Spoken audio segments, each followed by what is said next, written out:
Hello everyone and welcome back to Let's Play The Last Door. And speaking of doors, we didn't go through this one, but we can also examine something here. It's quite old that the door was lodged from the outside. Okay, I guess that wasn't really much of a hint. A beautifully crafted steel greenhouse. It is old but still in good condition. Not very green now, is it? Anyways, we can explore this area, so you can see that there's obviously going to be a bunch of plants here. This pane looks as if it's been broken from the inside. And here we've got what looks like a statue. A statue of an angel with its wings spread. Its head is missing. Well, that's not eerie. A jar of vitriol oil. I must be careful. It's a powerful acid. And we'll just take that. A statue of an angel covered in mold. It's glancing at me with a sad gesture. And it doesn't look like we can go on any further. But we have everything that we need so far. So now that we've got the red light bulb, why don't we take a look and see what we can do with it back inside that camera room that we saw earlier. So let's head over there right now. I think that was upstairs, if memory serves correct. Yeah, it should be upstairs, I think in here. Yes. Okay, so what we're gonna do is we're gonna use the light bulb on this thing. There we go. Okay, now I believe that there was actually a hint written in here. So it says something about how collodion is used as an oil or something. Okay, hang on. I'm going to read this off screen. I don't want to bore you guys. Okay, so the hint here is the most obvious one, which is right on the second page. 3151 to develop a positive image. Then it says to first pour the vitriol spirit solution and then pour the cyanide acid. And that if you screw up, then you can always clean it with water. So I think what we have to do is use the envelope on there. And then we're going to use the vitriol. So now that we've done that, the oil has caused a strong acidic reaction. And then we're going to use 5 to 6 drops of cyanide. I've applied the liquids in the correct order. All that remains is to rinse the plate. So then we're going to click on the sink. An image is appearing on the plate. It's a photograph of Anthony and Alexandra. Oh, Jesus Christ, that scared the crap out of me. Ugh, now that is frickin' eerie as hell. Ugh. I actually have goosebumps all over my arms right now. I forgot about that. It's funny how even though this is a pixelated game, this can really give you the creeps. Which is why I'm Let's Playing it. So we've got that photograph. Jeez Louise, and those red masks. I guess that's how he knew. So it must be a photo. The image is back in the frame. Okay. So now that we have that photo, let's continue onward and further explore around this area. I think we can now go back to a certain place. I think we can go back into, oh, what do we got here? A huge chest made of oak wood. There is a large iron hook inside. I'll take this hook. There was a fragment of a diary under the hook. Okay, something about a basement. Blah, blah, blah. Hang on just a moment. I'm going to read it off screen and then give you guys a recap. Okay, I'm back, and basically it was just somebody who wrote down ramblings of how he's creeped out by a bunch of statues and then he put them in the greenhouse so that they could mold away. So that explains why we saw all of them there. Alexandra, do you recognize this photograph? Take a look. It's you and our old friend Anthony, and there's someone else blurred in the background. Who is the third figure? Does he mean something to you? Now, so now he's speaking. The bird awaits. The bird awaits. And in case you guys didn't hear that sound effect, he did drop something here. A piece of clockwork, a hand. and we'll just take that for ourselves. So now that we have the clock hand, in case you guys don't remember, the grandfather clock was actually out of operation here. A well-crafted grandfather clock, but it seems to be out of order. One of the hands is missing. And we happen to have one of those hands, so let's use it on the clock. I've put the clock hand in its place. I only need to set the clock to the correct time. So the correct time is actually 3 o'clock. I'm not sure how exactly you were supposed to figure that out. I can't remember. I just know that that's the answer. So we'll make it 3. And then we press this handle. What was that? A noise upstairs. Sounds like some kind of broken mechanism. So we'll just go back upstairs and see what happened. Let's have a look over here.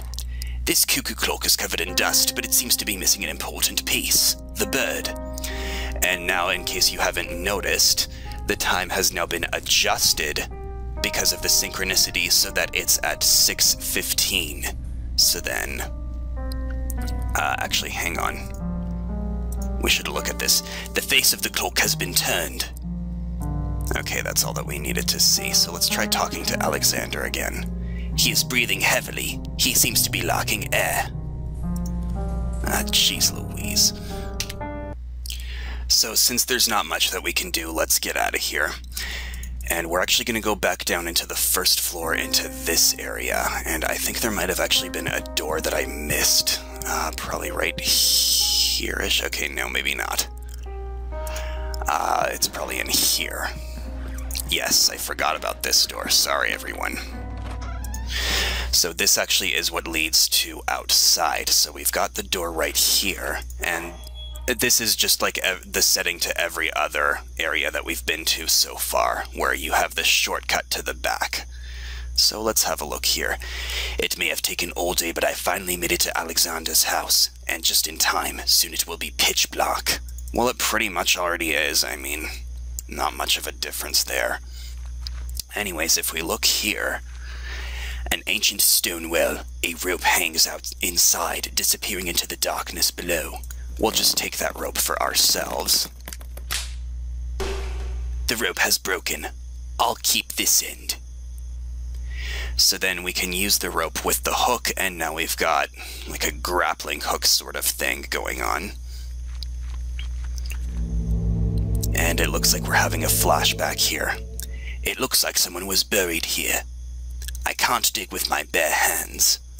Let's see, can we use the hook? Okay, I didn't think so.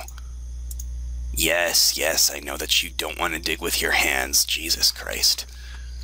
The bucket has dropped to the bottom. The bare branches of the tree stretching to the sky break the night into 1,000 pieces. So we can use the rope with the hook.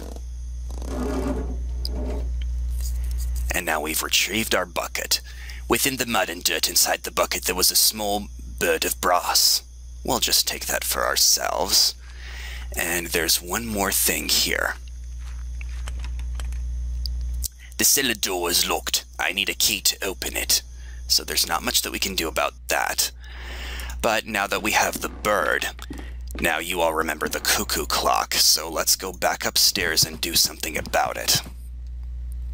We can actually place the cuckoo back into the clock, as he did mention that it's missing.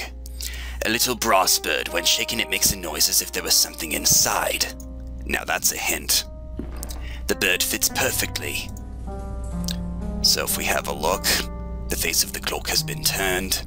Okay, not much else that we can do. So let's go back downstairs, up to the grandfather clock, and let's push this one more time. The sound came from upstairs.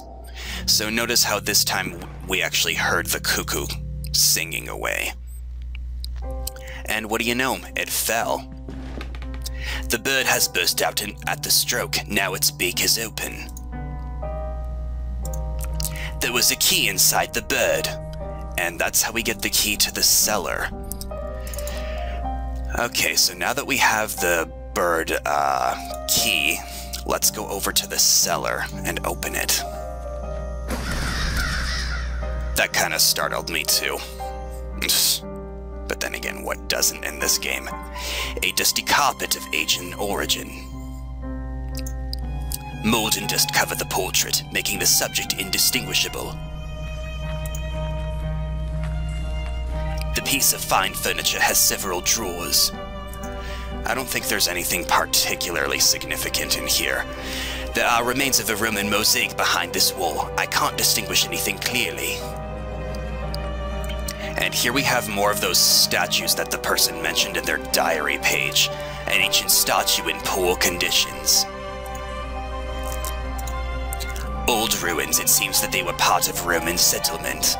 This person must have had a thing for Roman. Or Romania, or whatever you want to call it.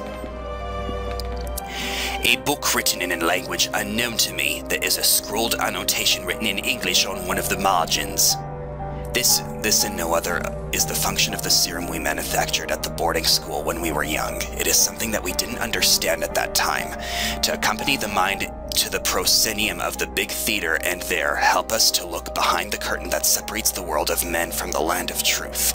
To look, I say, if anything, to apprehend an image of what lives there. Just that. Will the hoopoe allow us to raise the curtain enough to walk off the stage and go beyond? Innumerable jars full of murky objects suspending from formaldehyde. A huge cage full of leftovers and dirt. Animals have been captive here. Jars and test tubes. Everything is soaked in chemical residues and the air is filled with the smell of vinegar.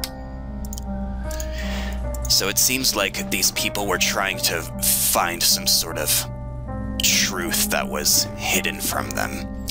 A bunch of dust-covered beakers with repulsive liquids. A few of them have been developed fungi inside. Unlabeled bottles and lab equipment. Not much else that we can really do here. Now, it looks like there's something about this, area right here. It doesn't look like we can click on it or do much with it. Okay, now, moving on. I'm not sure if there's supposed to be something that happens outside, but let's have a look. Okay, I didn't think so. Anyways, I'm gonna break the video here, and when we come back, more of Let's Play The Last Door. Until then, have fun, everybody.